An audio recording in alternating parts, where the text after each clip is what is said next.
नमस्कार दोस्तों, अनमोल साहित्य की दुनिया में आपका स्वागत है। आज हम बात करने जा रहे हैं भगवती चरण वर्मा की किताब चित्रलेखा। यह उपन्यास बहुत ही ज़्यादा फेमस है। इस किताब को बहुत ही सहज और सरल भाषा में लिखा गया है कि कोई भी इस किताब को आसानी से पढ़ सकता है। प्रेम और वासना में भेद है, केवल इतना कि वासना पागलपन है जो क्षणिक है और इसलिए वासना पागलपन के साथ ही दूर हो जाती है, और प्रेम गंभीर है, उसका अस्तित्व शीघ्र नहीं मिटता है।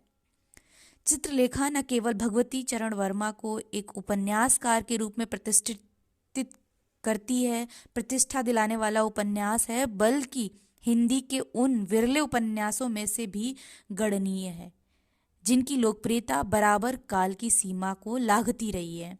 चित्रलेखा की कथा पाप और पुण्य की समस्या पर आधारित है।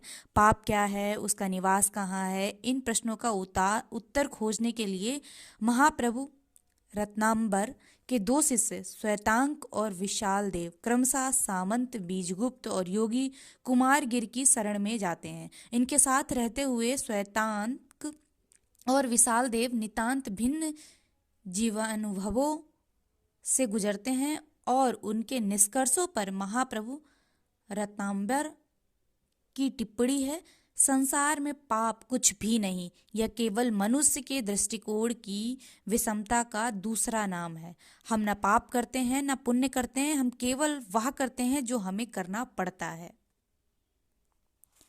कहानी शुरू होती है महाप्रभु रत्नांबर के दो शिष्यों से, श्वेतांक और विशाल देव, जो गुरु के पाप के बारे में जानना चाहते हैं, जिस पर गुरु जी कुछ विचार करके उन्हें अपने दो पुराने शिष्यों के पास भेजने की इच्छा जताते हैं।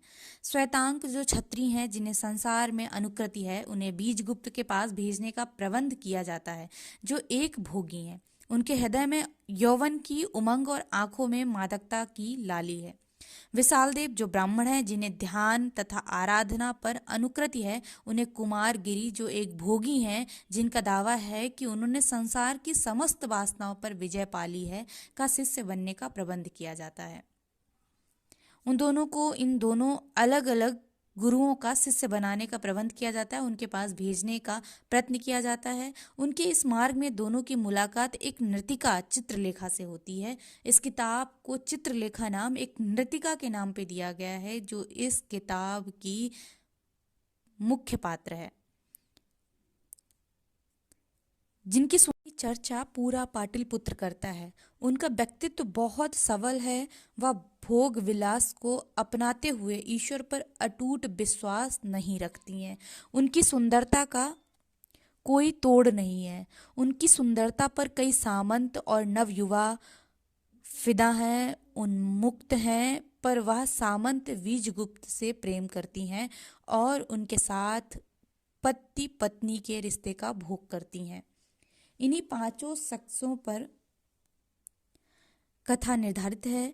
इनके जीवन में लिए हुए निर्णयों पर, इनकी विचारधारा पर और इनकी सुंदरता सफलता पर ही पूरी कथा की दिशा बदलती रहती है।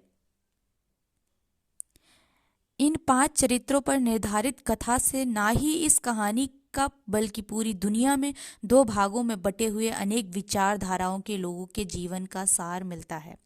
भगवती जी ने बड़ी सरल भाषा से इस कहानी का वर्णन किया है। उनके लेखन शैली से इस कहानी में कविता की सुंदरता का आभास होता है। उनकी बनाई हुई साजिश बहुत वास्तविक प्रकट होती है। उनके प्रतिवेश की व्याख्या हमारी कल्पना को और हमारे स्वीकृति को सकारात्मक प्रवृत्त करता है।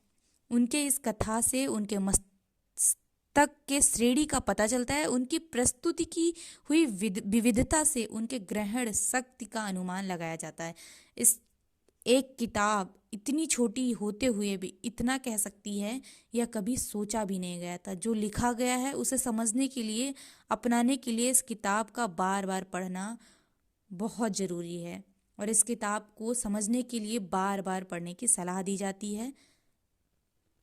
Thank you.